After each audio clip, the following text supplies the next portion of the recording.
I mean, I'm a green-haired menace.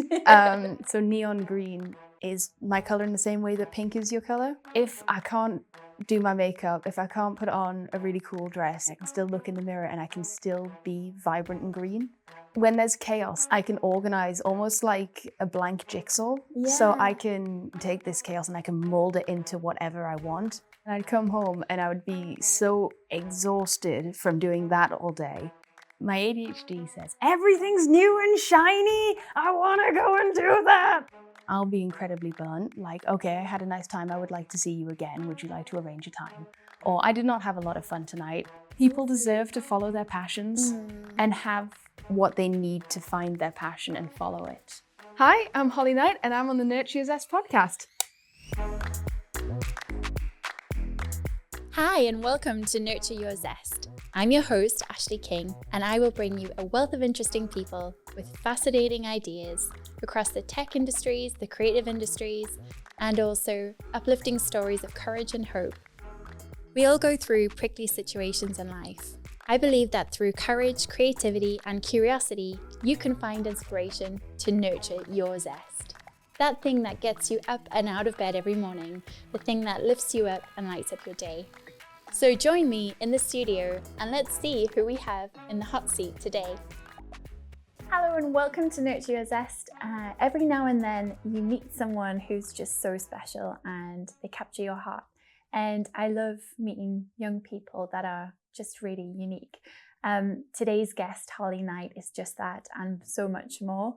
And I'm so delighted to have you with me. So hello, Holly. Welcome to Nurture Your Zest. Thank you so much for having me. I'm very excited. Yeah, I know you are. And it's so funny because we've met quite a few times. Well, we met years ago and I've always felt that we would do something. So I'm so glad that we're doing something today. So thank you for joining me. And I just want to ask you, because when I first met you, I think you were not even 20, you were just kind of same as now, just so bright and just so curious and so passionate and enthusiastic and also going through your own stuff. So it's awesome to have you here today, but I would love to hear how life is for you at the moment, hear about you.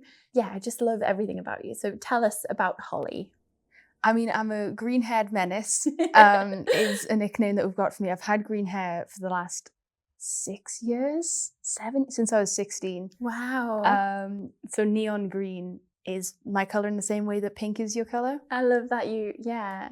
And before I had any labels like autism, ADHD, disabled, I've been green. So I very much feel like anytime I go somewhere, I want to be green in both energy and appearance. And when I started working at Celebrate Difference with Nicola, I very much wanted to stay being green. And I never wanted to dye my hair to be a standard color. I never wanted to have to dull down the neon. And so the last 4 years of my life have been all about sort of being as neon as possible and uplifting people with that absolute bright greenness. That was a really weird way to phrase that. So I don't think that's weird at all. I love that. And I've got so many questions already. So tell me a little bit about the green. So you mentioned green in energy and also in color, so to me that's almost like you physically have green hair, but there's almost like a spiritual or energetic or some kind of otherworldliness about the green. I wondered for you, is there like a fantasy character or a sci-fi character or something, or even a what do you call it, a superhero that you connect with that's green, like Poison Ivy or some character that really speaks to you? So there's this comic book character called Snot Girl. Right. Okay. That's right. We're going really deep, niche, nerdy. Yeah, I love it. And she's a social media influencer. So like me, she's posting on the internet. She's taking videos on the net, but she has this deep secret that her nose is always running. Okay. And to bring this home, she has this like green hair.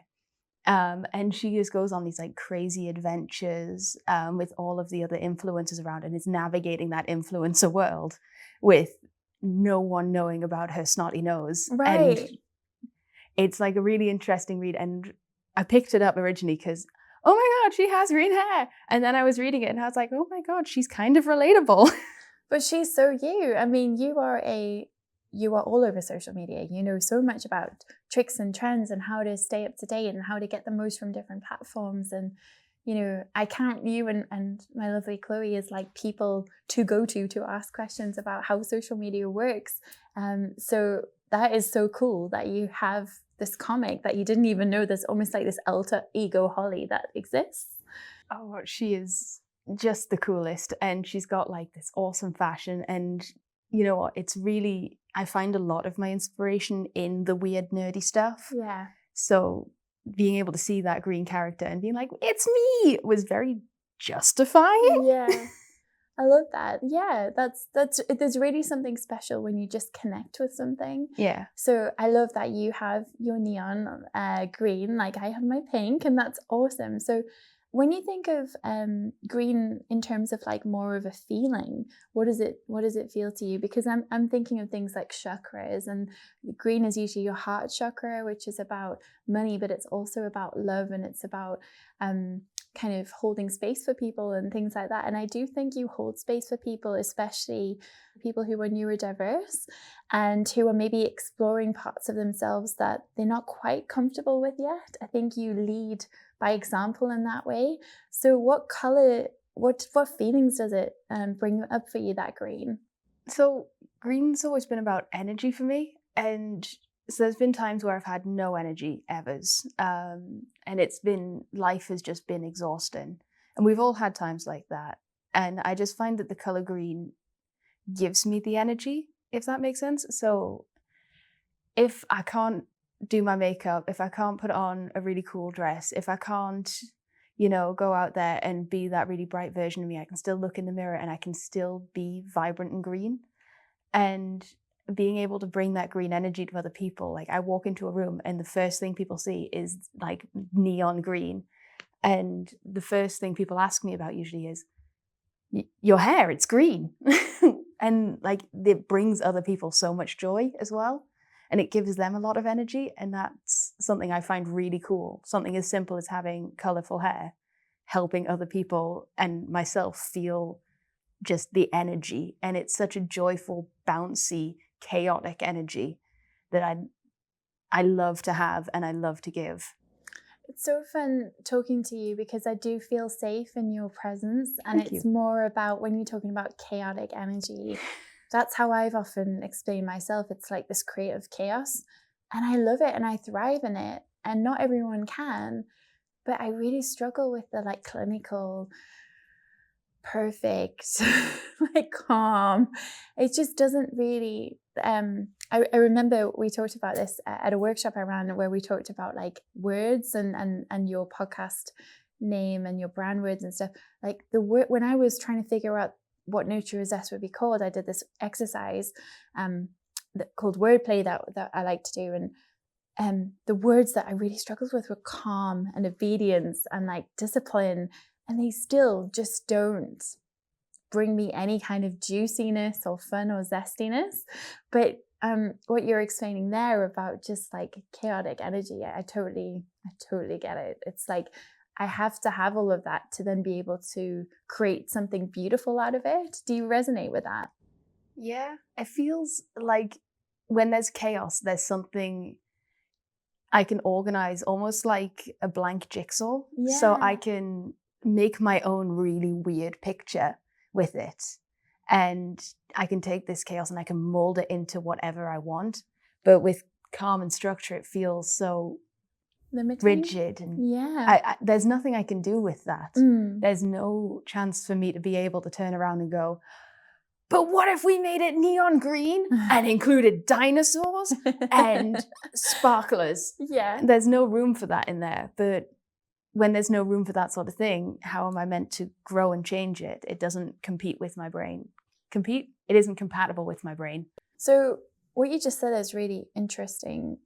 Would the kind of phrase, there's no room for me, fit? So like perhaps in certain spaces, and not saying you feel like this now, but are there times where you go somewhere and you think, there's just no room for me in this space or in this room? Yeah, through school, one of the things that really inspired me to start the Learn, Grow, Thrive project, which is the project I run to support 16 to 25-year-olds. I was so focused on being the person that they wanted that I wasn't really learning. I wasn't really paying attention. I wasn't really fitting in. And it just didn't particularly, there wasn't room for me to be who I needed to be to succeed. So are you saying there that because of the pressure at school to almost be a certain way, or also sometimes when we're neurodiverse, we don't understand what's wrong, but sometimes we just feel that something's off, so we try and figure it out, but we don't have the information and we can't understand, so we try to be this thing, but we're trying to figure it out along the way, like, hey, how do I act in this situation? So it sounds to me like almost you were exhausting yourself, masking so much that you couldn't then study or learn or, interact in the way that was really you. Is that right? Yeah. And then I'd come home and I would be so exhausted from doing that all day. I'd just go and be a dramatic teenager in my room. Blast the MCR, scroll through Tumblr. That's right, I was a teenager in the 2010s. Dan and Phil video 1. Yeah. So Learn, Grow, Thrive, is that what it's called? Yeah. So you mentioned it's for 16 to 25-year-olds. So that's a really important age group. And actually from a government political landscape, there's a lot of effort and a lot of finance and funding being put in to support that particular group and kind of demographic. So why do you think that is? Why do you think people from 16 to 25 need extra support? But also, who do you help? What are the kinds of people you work with? I think to answer the first part, 16 to 25 is so important because that's when you're becoming an adult, and that's when you're becoming who you are outside of a child, outside of a student. It's when you're choosing in the UK, which college course you're going to do, which is going to set you up for the career that you want to do at that point in your life. And it's when you're sort of becoming, again, your own person. And 25 being the top end is because, just figuring out what you're actually doing in your 20s. And when I was 16, this was not the plan. Yikes. So I recently turned 24. Wow. I started this project I wrote about it first when I was 20. So This is 2 years of planning it and writing about it and thinking about it. And then 2 years of doing it. And I'm just like, even from when I started it, the amount of change in direction, who I want to be, who I want to sort of help, what do I actually want to do, has been massive. So I think 16 to 25 being that phase of change is the big thing. What kinds of people, can you share any kind of stories of the types of things you're working with? So last year, I did some really cool work with a local SEND college, which are local to us at the Hub. And they came in and they did some workplace experience as well as sort of just trying out what it's like to be in the workplace, because a lot of SEND students don't get the chance to do meaningful workplace experience. And it's really, really important to me to be giving the opportunities to those who don't normally get it. I'm currently working on a super cool project with University, and they are sort of looking at helping young people, especially neurodivergent young people, enter self-employment. And then I also make a lot of content. You mentioned that sort of I do a lot of sort of the videos online and stuff.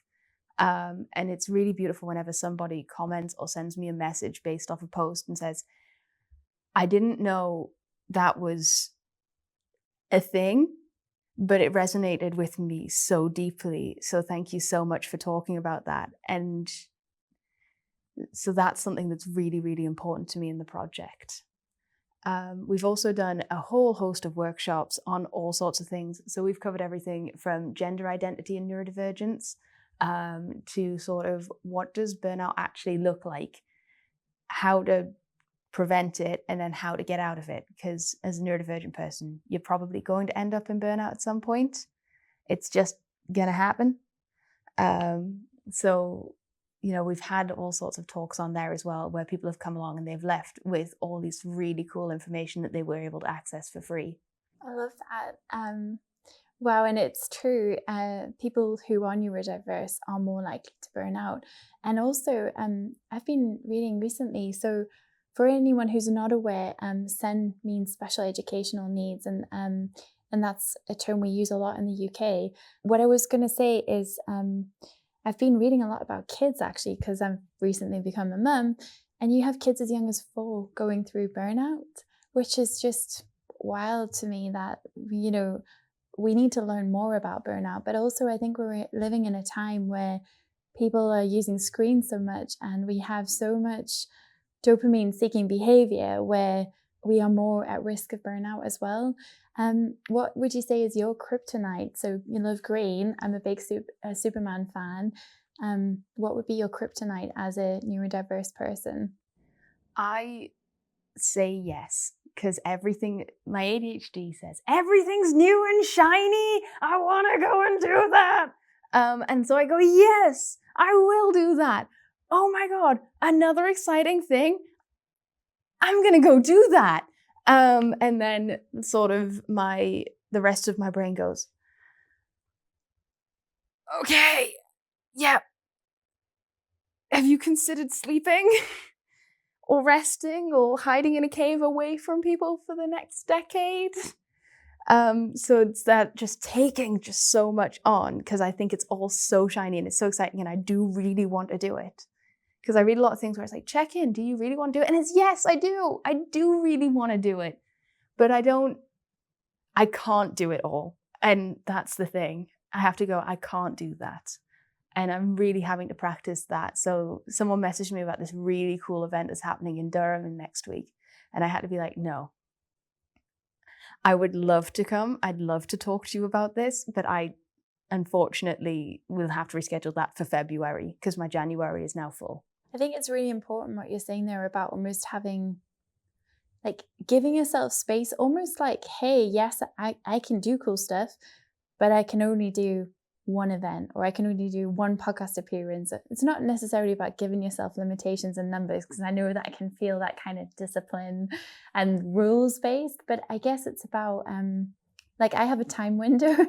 This is how I approach it. I know that I'm often going to be late, but if I know that the window of arrival is between 9:30 and 10, that really helps me, because then I'm never late. I'm in the window of time, and that means that I will always be there before 10, but I'm not going to be there for 9:28. Do you see what I mean? I do the exact same thing. So one of my reasonable adjustments at work is exactly that. I arrive some point between 9 and 10. Yeah. Don't put anything in my calendar before 10, because there's a strong likelihood I won't be there. Yeah. And then I stay just later at the end of the day, because there's no point in trying to box in. If I could be there for 9 a.m. Yeah.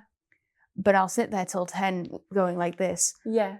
And just not being able to,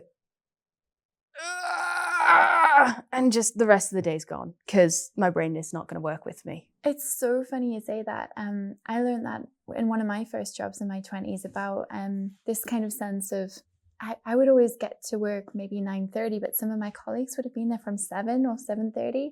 So to them, it would feel like I was just sort of rolling in out of bed. But to me, if I got there before that time, my brain just wouldn't work. But then funnily enough, my brain wakes up later, so I would always stay late. But then that always indicated that maybe I was struggling with my workload, or for some colleagues, it was that I was showing them up because I was maybe trying to stay late, or I was working harder than them. And that wasn't the case at all. It was just my preference was that kind of work later. And I think that's quite common with ADHD folks. I mean, I run a business, so I need to be here 9 to 5.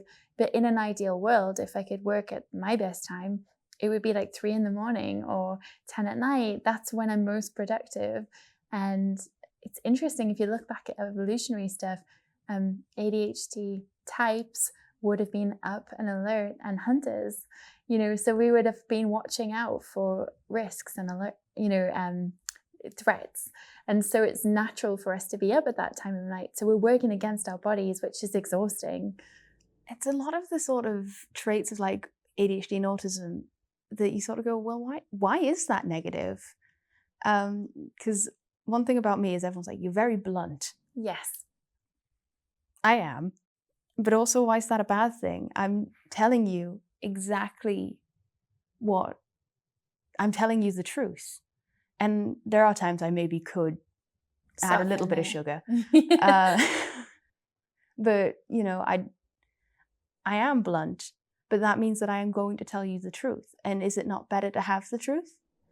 It's really interesting you say that, because you and I were we were attending an event recently, and we were both happened to be on like a group table where there was this exercise we had to go through with a group of people. And it was so funny because I could watch you trying not to like get too involved and take over. And I was trying to do the same. So I was trying to give other people space to talk, but no one was like owning the responsibility of the task we had to do. So it was really hard not to want to get in and be like, start writing and start leading. But I really resonate with you there when you talk about being blunt. That's something I've had to work on actively, is softening and toning down. And then I think, well, should we tone down? And this is a really interesting thing. If you look back at some of the, you know, greatest kings and queens, so King Henry VIII is very controversial, but one of the things, if you look at history about him, is there was a jester, and I can't remember the jester's name, but he really loved the jester. And looking back, they thought to be neurodiverse, but as jesters often were then, because they were blunt and they would say things that were extraordinary or different or odd. But it was so nice for him to have people who would actually say the truth or a joke about the truth, because everyone else were yes people, you know? So I think that's really important, that why do we kind of hide ourselves or mask ourselves? But also it's a survival thing, right? We need to be chameleons as well, so to survive in our world. So how does that resonate with you? Do you feel your mask, and do you feel your mask now? I think I used to mask a lot more. I've made a lot of conscious efforts. When I started Learn, Grow, Thrive, I set a list of rules, and one of those was I will be as authentically me as humanly possible, in a way that's sort of helpful still. Because, you know, I can't just turn around and go, stop talking, this isn't helpful. That's not a thing you're allowed to say. But I can go, can I redirect this conversation to something else? And I get to sort of, that rule of being really authentic has led to me unmasking a whole bunch, which has been a really fun journey, because then I get to find out, when I was masking more, I presented more ADHD, I think. And then as I've began to unmask, I present more as autistic. And I wonder if that's because a lot of my actions now, instead of being that ADHD impulse one, it's more of the autistic pattern recognition one that I fall into. And it's really interesting to have seen the change in how people see me through this unmasking journey. So people, I think people value my input more now, because they can tell that I'm being more authentic, but also I scare a lot of people. So I'm single. And I go on dates, and I would love to hear about this, especially dating in this world of digital, whatever it is. Absolute nightmare. Yeah.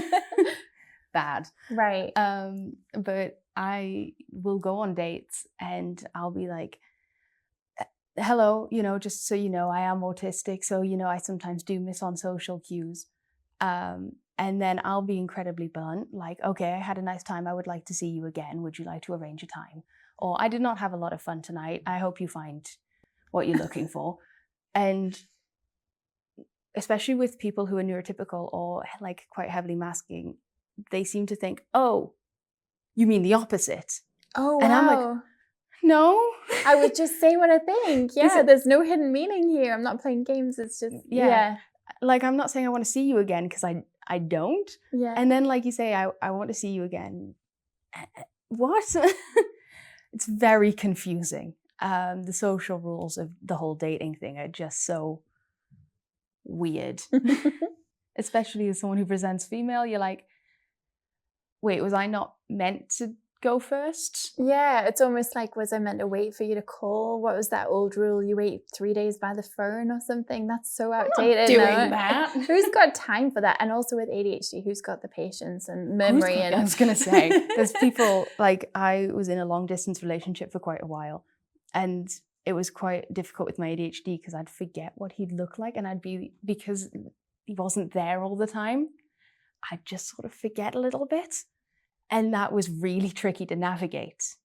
I feel you on that one. Yeah. Object permanence, and like, what is someone like, and what do they look like, and who are they? And oh yeah, you exist. Yeah. I do quite like you. Yes, I should text you.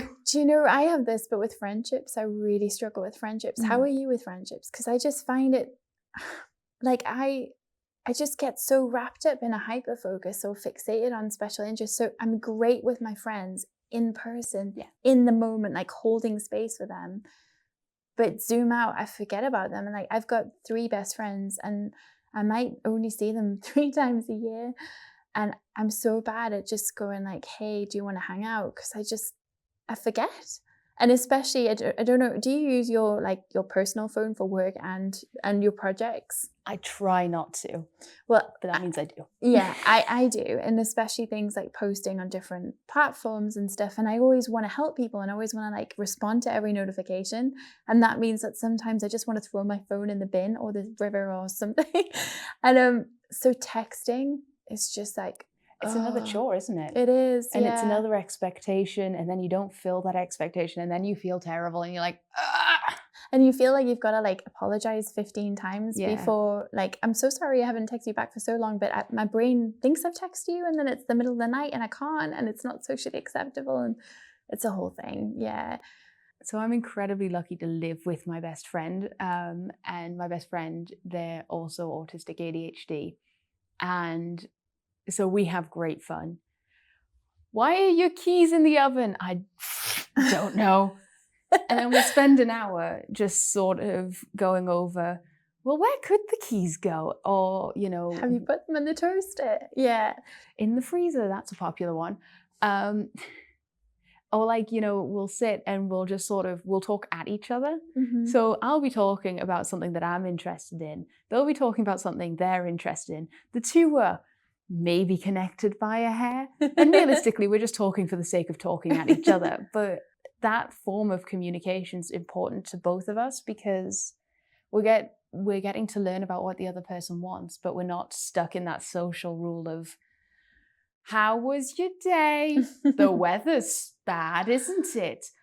Yes, I care very deeply about this show that I don't really care about at all.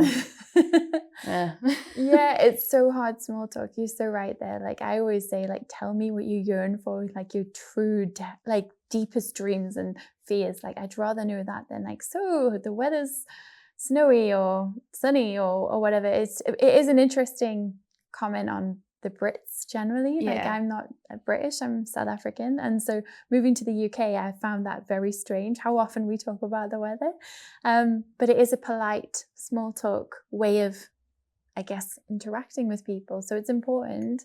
But yeah, I totally get your thing. And the other thing is, when you're neurodiverse, to tell people about your special interests is like the greatest honor. So when you came in this morning and you're like, oh my gosh, this comic, this Star Trek kind of nuanced fact, it's so cool that you've like gifted me with that knowledge, because that's special to you, and I want to hold space for that. Do you know what I mean? I love it. It's a real honor to hear those kind of like special interests. And I think often in friendships, being able to share that is so deeply. So Jess, my housemate, will often watch Star Trek with me. Jess doesn't particularly care about Star Trek in the same way that I do, not in the slightest. And Jess has to put up with when I'm like, okay, so this is this, and also they're doing this, and you can tell this here. And actually, if you look really closely, you can see that the actor who's playing Worf slurs a lot of his speech, and they have to do takes multiple times because of his prosthetics. And Jess is like, cool. But we watch Interview with a Vampire, which is a show that Jess is like obsessed with. And they will sort of be like, okay, so in this scene, you can actually see that they've got some biblical meaning here, and you can see that in the background, and also this, and this is a trope that they're using here really artfully, and also this, and you need to remember that for later.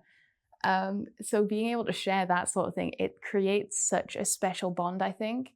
And I think often as a neurodivergent person, it's quite hard to say, oh, this person's my friend, because I think when we do develop those friendships, they are so deep and connected. It's almost like they're a sibling or like an extension of you. And then I think as well, not saying that you're having this with Jess, but I found sometimes those bonds, it can be really difficult when life changes or things change. So has that ever happened for you as you've been navigating adulthood and young adolescence and then going into adulthood? I mean, when I met you, you were maybe 17, 18. Now you are 24. So what is your 20s? Like, how is that going? And how is life and relationships? You've mentioned dating's hard, but like, do you feel pressure to do anything or be anything? Or so when my mom was my age, she had a house, 2 children, and a husband. Wow. And I'm sort of like going, I have a cat. I own a lot of vintage furniture. That's cool. And it's sort of like, you know, I think every generation looks to the past generation and being like, I'm not doing what they were doing, but it would not be right for me to have children right now, or to get married, or to buy a house. As much as those things sound lovely to me, it's not right for me, and that's okay. And the more I delve into my 20s, the more I realize that it's about figuring out what you actually want to do, and just sort of figuring out who you actually are, because I don't need to make any impulse decisions right now. And as hard as that is for someone who loves an impulse decision, I don't have to be like, I need to buy a house right now, because there will be houses in 5 years' time. There will be, but also you could go traveling and you can see the world and you can learn about other perspectives. Now is the time to do it in your 20s. And like, I will still have the opportunities here in 5 years' time. So I don't need to worry about the big things, but it feels like everyone else is worrying about the big things. And you know, when you walk into a room and someone's feeling like maybe they're feeling really sad or really angry, and you absorb a little bit of that energy, you start to feel a little bit sad, you start to feel a little bit angry, because you're almost like an emotional mirror. And you're sort of just trying to be like, okay, everyone stay calm. Another person just got married, had babies, and bought a house. Cool. Stay calm. Stay calm. Am I achieving enough? Stay calm. Stay calm. Am I meant to be like doing something right now? If I'm not achieving in this very moment, what am I actually doing with the whole of my life? Oh my God. Calm down. Breathe. I should start journaling. Calm down. Breathe. Maybe I should join an exercise class. And that's pretty much how my mid-20s are going.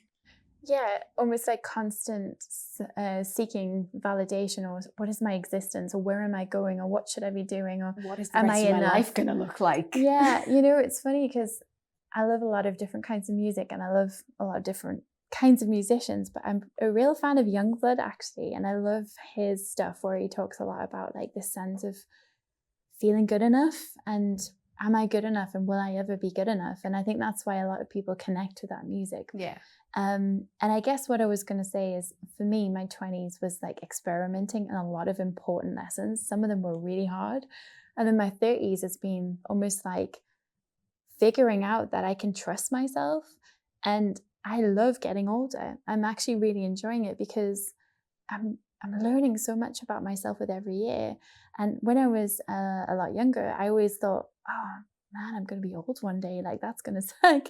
And now I'm just like, oh, I'm so grateful for that experience. But sometimes I wish I could go back and like gift myself that knowledge from what I know now. You know, like if I could go back and to being 23 and be like, you're going to go through this really hard friendship breakup and it's going to hurt. And here's what you can know that will help you.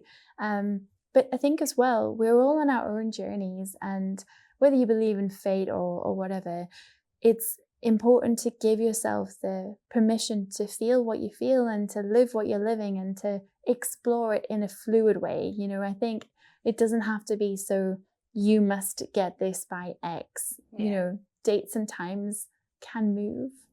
I think that's something I'm definitely learning. But one thing I really appreciate about your generation is you're breaking that curse of aging. So I think for sort of a lot of the generations before us, there was sort of, oh, you got to do it by the time you're 45. You got to do it now. Oh my God, you have to do this right now. You're aging, and that's bad. But sort of I'm watching your generation be like, well, it's a wrinkle. So this is an interesting one because I am now getting older. I think I'm 37. I have to Google this all the time. Like now I've become a mom. I can't remember. Am I 38? Am I 37? I think I'm just turned 37. But I do sometimes feel pressure, especially having a podcast and being on camera. Do I need to start thinking about Botox? Do I need to start thinking about things? And I've always felt that aging is a privilege. Mm-hmm. So it's never been about shaming anyone for whatever changes they make to themselves. But I want to be me, because if I can show up as me, it gives other people the permission to show up as them. Yes. And so you're right. I think it's funny, there is this like, oh, it's just a wrinkle, but also at the same time, there's a lot of people when I look around that are doing a lot of things to their faces and their bodies that I'm like, oh my gosh, should I be doing that? It's a really weird question, but for me, I also look up at people like Pamela Anderson. Look at her. She's one of the most beautiful women in the world. She doesn't wear makeup anymore. And she also was very groomed in a particular way to look a certain way. I think the whole thing around aging and makeup and stuff is really interesting too, because makeup for me is self-expression and it's rebellious and it's fun and it's playful. And so, yeah, that's interesting what you're saying about my generation and aging. I do think I hadn't thought about it, but from perhaps the perspective of becoming a mom, you know, I always thought I would be a mom at 24, 25, and I waited till later. And I'm so glad I did, because I had some stuff to work through, some of my own life experience that I wanted to figure out. And it was worth doing because it's made me a better mom. So I think everyone does stuff in different timelines, but there is certainly, I totally resonate with what you're saying where, oh my gosh, another person's getting married or another baby, or, you know, someone's got another promotion, for instance. And you just got to remember that's their life. Yeah. It's not yours, it's theirs. And they're doing what's right for them. They are making the decisions for them. Yeah, exactly. But also, I think it's why it's important to have purpose. So when I look at you, I'm so struck by how much purpose you have, you know, to be so young and to be uplifting so many people and uplifting so many voices. I think that's awesome. So, what do you think is it that helps you find that purpose? I think I was given the opportunity. So when Nicola found us, I was 19, working in a McDonald's. COVID was happening. I'd just become chronically ill. I was like, I have no idea what I'm going to do, but I know I'm going to need some money about it. So I just started working at McDonald's. And then Nicola comes along and she gives me this opportunity to come and do, I can't remember what it's called, but there was a government project and she brings me on and she's like, okay, you will do our social media stuff. And I'm like, can do, yeah. So I start doing that and then she goes, we'd love to keep you on. Would you like an apprenticeship? So I do my apprenticeship. And at the time they were hosting these like get-togethers for neurodivergent people where you could come along and we would talk about sort of all these different topics about all these different things. It was really cool. But I was sat there and I was the youngest person in the room every single time. And I was just like, I don't resonate with this at all. So they were talking about menopause and I'm sat there like, this really resonates with what I went through during puberty. And I'm like, why is no one telling teenage girls and boys this stuff? Why is no one, you know, describing to teenagers? You might notice some things that you're a bit different in your teenage years. And that's, not only is that okay, but it's you. And that's really cool. And so then I had this idea to write this Learn, Grow, Thrive program. So I write it all out and I go to Nicola and I say, I've written a program. Can I do it? Because, Shy Barnes getting out. And Nicola's like, yeah, let's do it, but you got to finish your apprenticeship first. Oh, that is so cool. So I finished my apprenticeship, and that's how Learn, Grow, Thrive really came about, because I was just sat there and I wasn't able to relate to a lot of this stuff, and I wanted to create that content for younger people to support them. And in the research up to that, I realized a lot of the support for neurodivergent young people was, here's how to make one really easy meal so you don't starve. Here's how to have one job that you're not particularly passionate about, but at least you're earning money. And that's not enough. People deserve to follow their passions and have what they need to find their passion and follow it. So like the support, the backing, the education, the knowledge. Yeah. And I think as well, when I said before, that's so good, it was the fact that Nicola said, finish your apprenticeship first, because you could have quickly dived into something else, but you have that qualification, you have that learning, you have that sense of finishing something. So you don't have an open loop in your brain that's like, oh my gosh, I didn't finish that, which is so important as well to give you the energy to do the other stuff you need to do. Not only that, I got my maths qualification. So I tried for my maths GCSE like 5-6 times. And like, it was always in my head, oh God, you've not got your maths qualification. And trying to get a job without a maths qualification is so hard. And I felt like everyone's got their maths qualification but me. Why don't I? What's wrong with me? So I think also being able to finally have that was a really, really big moment. Like, I remember the day I got those results, I just cried. Wow. And like, I'm not a big crier.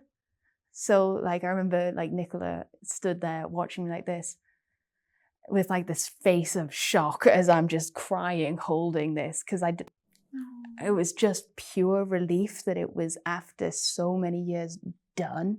Yeah, it's amazing when you are able to step up from the labels you've put on yourself, or the sense of not achieving, or the sense of, am I not enough, to have that piece of paper that says, hey, you did it. And yeah, I mean, I love what you're doing with Learn, Grow, Thrive. I think it's an incredible program, and I think it's only going to continue to evolve. We will put all kinds of links in the show notes to all these different amazing things we've talked about. I think you were a great role model, Holly, for a lot of young people, but also I think we can learn as older generations. We can learn a lot from younger people too. So I think you are modeling fantastic behavior, and but I also feel like for us watching you grow up, you helping us to shed a skin, almost like a snake. So it's almost like we're able to shed the learnings that we've sort of taken on and actually be a different version of ourselves. So I don't think you're only impacting one generation or one group. I think your stuff is kind of much wider than that. I think you're a very magical person. I'm very proud of you. I can't wait to see what you do next. So my last question for you then is, what is your number one word to nurture your zest? Now, I know this is a question that you asked, and yet I still didn't think about it. Rest. Rest when you need it is sort of my one word. I mean, it's multiple, but... Well, it's a good thing we're filming on a Friday, actually, because people get something called a vulnerability hangover, it's called, or almost like just a sense of, oh my gosh, what did I say? What did I do? Was this answer right? Was that answer right? And it's normal. Everyone has it. I have it. Every guest has it. But sometimes when you're recording during the week and then you've got to go back and do normal work, like sit at a computer and do forms, it doesn't really compute. So having the time to rest and just process information, I think, is important as well. I think you can't be the best version of you, the version of you that's really authentic, if you are just trying to survive. That's true. Yeah. Awesome. Okay, so rest, and I guess a follow-on last question is, how do you then re-energize and help yourself to thrive? Me personally, because it's a super duper personal thing, I junk journal, and I love putting things in my junk journal. It's stuff like, oh, here's a paper hat from Christmas.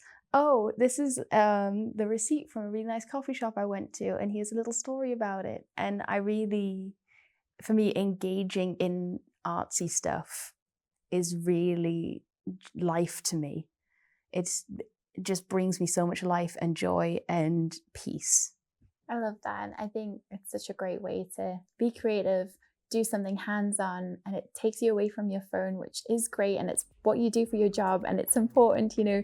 But so we need a break. We do. So that's beautiful. Well, thank you so much, Holly. It was great to hear all about you and what you're doing. Thank you very, very much for having me.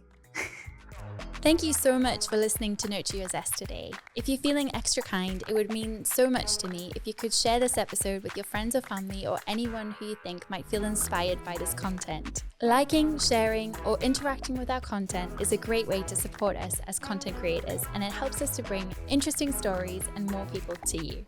This podcast is a Flamingo Heights podcast studio production, and I've been your host, Ashleigh King. If you liked today's episode, follow the video on your screen now, or check out the link in your show notes to find similar content.